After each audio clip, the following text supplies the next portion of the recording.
Hi guys, welcome back to Health Focus. My name is Amy and this is your channel, Matters Health.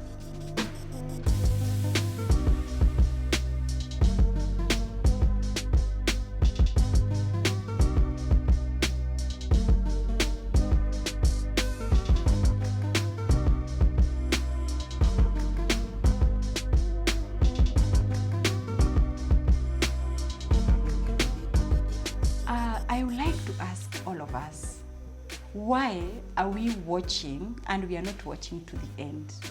And why are we watching and we are not subscribing? As we continue with the series of patient affairs, we are going to the areas and histories of those patients who came out from a chronic condition where they had been given a death sentence. Have you gone to hospital and you are told this is hypertension and you're going to take drugs for life?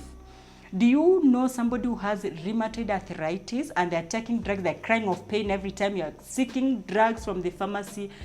I was so amazed to find a colleague, a friend who has come out of that disease. She's healthy, she's a wellness expert right now. She does exercises, she teaches people how to eat well, how to exercise well. She has a YouTube channel, which we'll put on the description box. And I would like you to help me welcome her to the show. Karibu sana. Thank you, Emily. Kindly introduce yourself to the viewers. My name is Eunice Njeri. I am a senior citizen in the nation of Kenya. And I have walked a journey to where I am now. Yes. Where was Eunice born? Where did Eunice grow up? Where did she go to school, in just a summary? I was born in Nairobi, Yes. but we settled in Murang'a. That is where I grew up. That is where I went for my primary school. Then after class 7, I went to school still in Murang'a, from Form 1 to Form 4. Did my Form 4, then I came to Nairobi, Kenya. I went to Form 5 and 6 in Nairobi at the Kenya High School. Then from there, I went to the University of Nairobi, where I qualified as an economist stroke sociologist. Wow, accolades, because those days, those who could go to Kenya High were big people.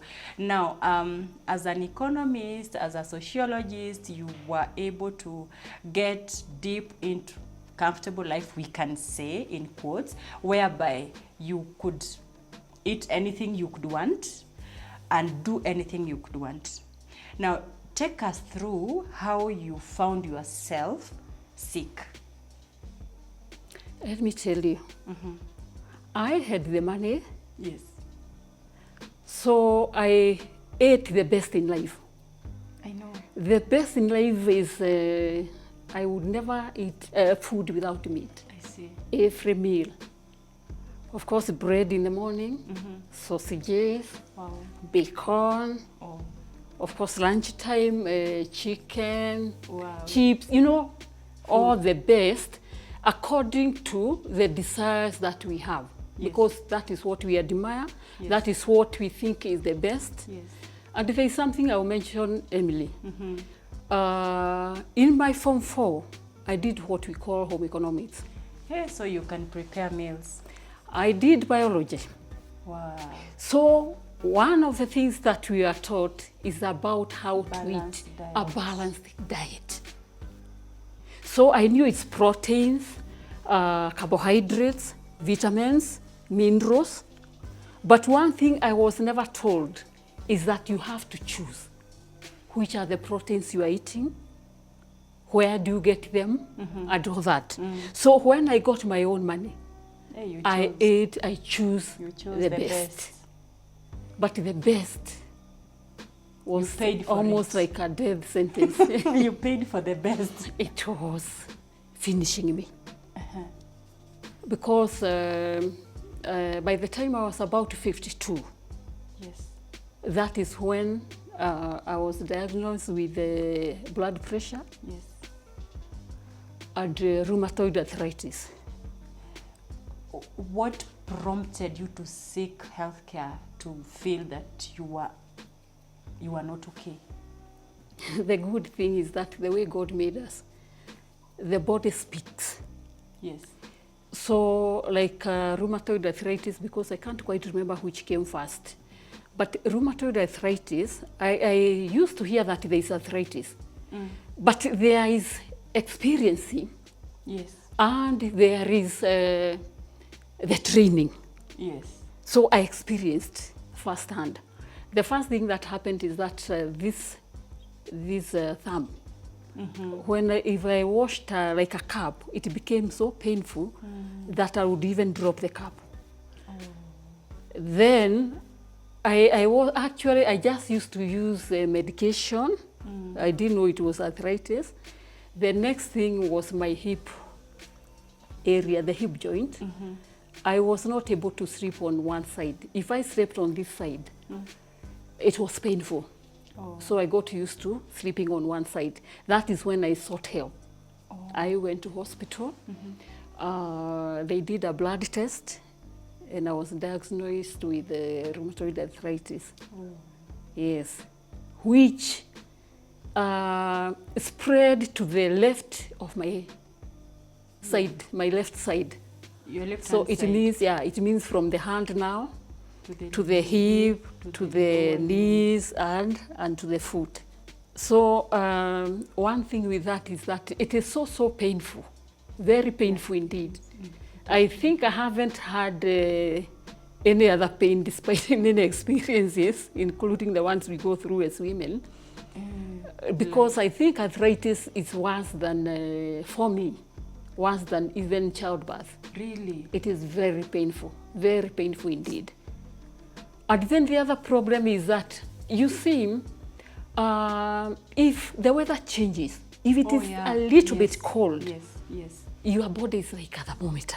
yes, Even if you are inside blankets, it will you will know that the weather has changed. You can't sleep. Like I would use trousers throughout and leggings. Yeah, every day. It didn't matter the weather. Even during the day, I got used to wearing trousers because inside I would be having leggings, you know. I was on medication, but you know, Emily, the worst for me was the fact that I was told it's not curable. Yeah. The medicine was just to manage. Yeah. Yes. Yes. So I knew it's like a death sentence. That's what we learned in school. That's what you learned, eh? And that's what I learned, and I was told even by the doctor. Yes. So Yes. I kind of settled for that. That you'll die in So I bore it with the. Then, as I was going through that, I was also diagnosed now with blood pressure. Another. Are you still eating your best meals? Of course. You see, that is one of the problems, because you get the medicine, but you are not told, yeah, you are feeding the beast with what you are eating. So it becomes bigger. Remember I told you that it started with my thumb. Yes. But I was on medication, but it was spreading. I didn't know that. So it was putting me down. Yes. Wow. So from the medication, no help was coming. You manage the pain, but not totally. You will still be in pain, you know. Maybe you control a little bit. I don't know what they were controlling, because I don't know the level, but what I know is that I was still in pain. Yeah. For how long this pain? I had it from when I was about 52, all the way to, it was very gradual. But when I realized that I now didn't have it, I was in my 60s. Oh. Yes. How did you realize? That I was cured. How did I walk the journey? Maybe that's what I should be telling you. Yes, Yeah. How did you walk the journey? So I was on medication, managing. Yes.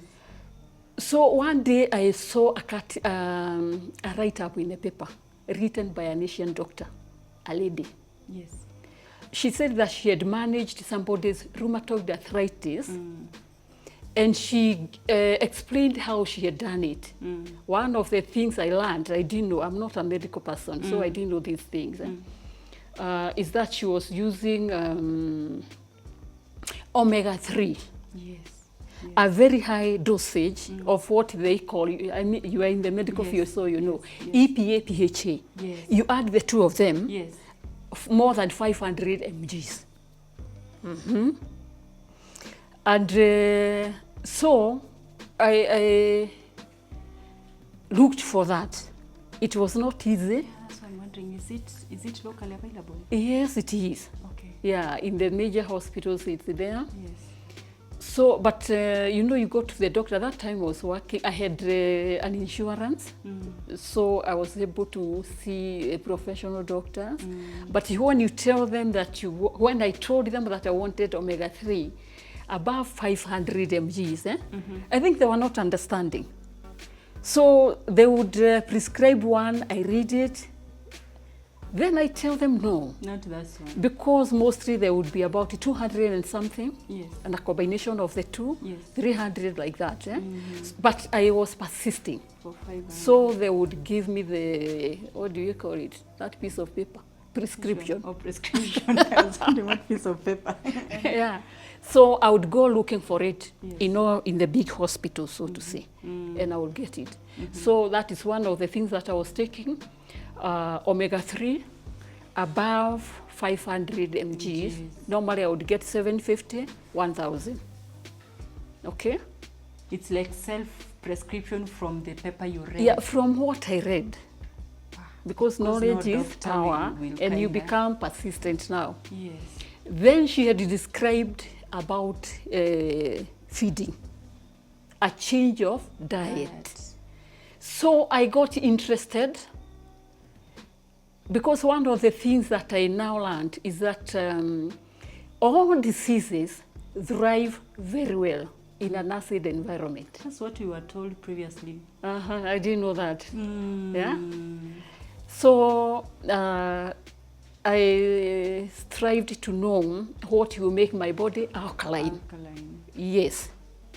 So there were some things that I loved, like meat. Oh. I had to told you let that, go. yeah, I had to let go. In fact, I remember I stayed for more than 2 years without tasting. Okay? The way I cooked my food changed. I was not frying my food anymore. You were just boiling. Yes. Are you living alone that time? Or No. with your family? No. But I would cook for the family, but mine separate, because they will not understand.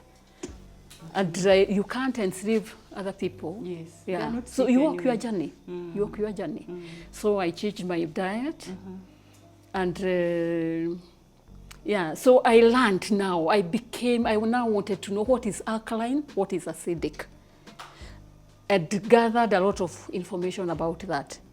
That we need to, our bodies, maybe we need to have about 20% acid, 80% alkaline. So I would go for things like, which I still do. Hey, I want to affirm she does. Yeah? Which I She still does. do, because see, blood pressure, they say you have it for life. You take drugs for Rheumatoid is for life. For life. But by the way, I'm not on any drugs, but I manage now with diet and lifestyle. Yeah? So every day I'll eat what is alkaline, kidogo of what is acidic. Eh? So I have things like cucumber, celery, lettuce, yeah. Then Goji. seeds and nuts. Yes. And by the way, I open my day with a lemon.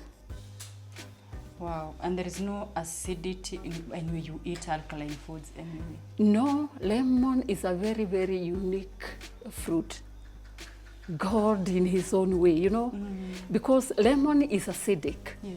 But when it gets into our bodies, when it gets base. burnt, it becomes alkaline. Yes. Yeah, so that's why it is good for any disease now. Yeah? Yes.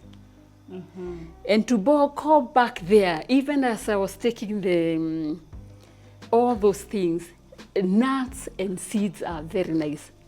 They are alkaline, they have fats, they actually have all that we need.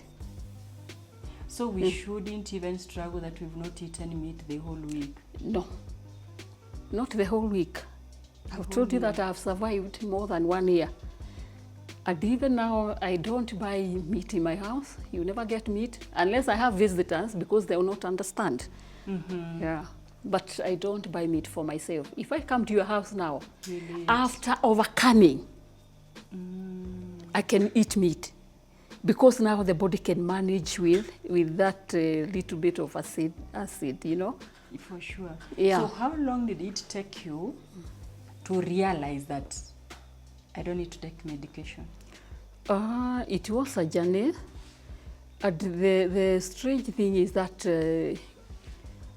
even if you have a headache and you take some medication, Panadol, whatever headaches, you can't say it stopped at exactly this time. For sure.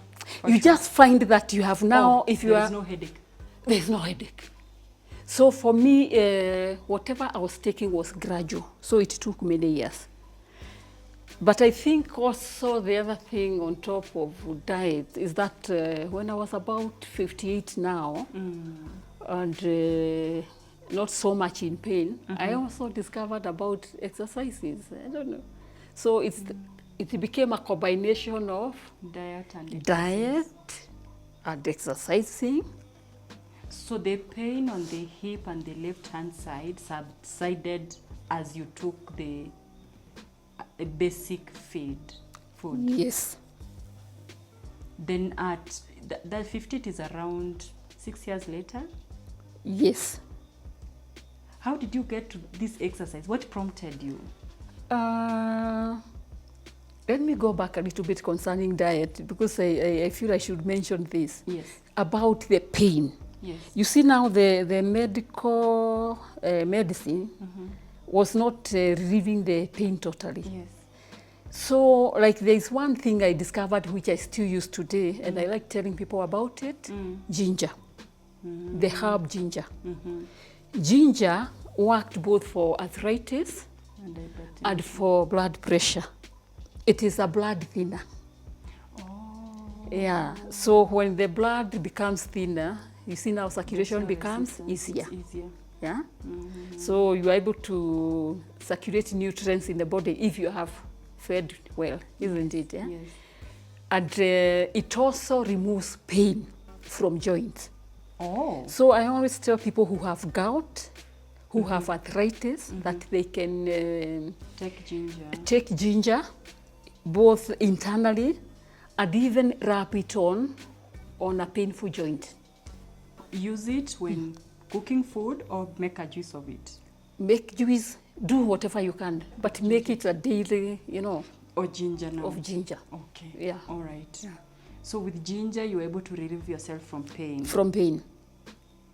Wow. Yeah. And then with food? With the food. It relieved you until you felt that you can be able to do exercises? Yes, that's where we were getting to. Because now ginger, when you tie it on the painful joint, not directly, by the way, I don't want to mislead anybody, you have to rub it with a piece of cloth so that it will not touch your body. Oh. Yes. On top of a piece of cloth, you put ginger on top. Yeah, it's like you put ginger on a piece of cloth. Then you cover it like that. Put it on wherever the pain is. It pulls out what we call inflammation. That is what causes the pain. Yes. So once you remove your pain, it is better than what I was using medication. Yes. Okay. All right. So with the time now, I didn't have pain. With the proper diet, then the word of God.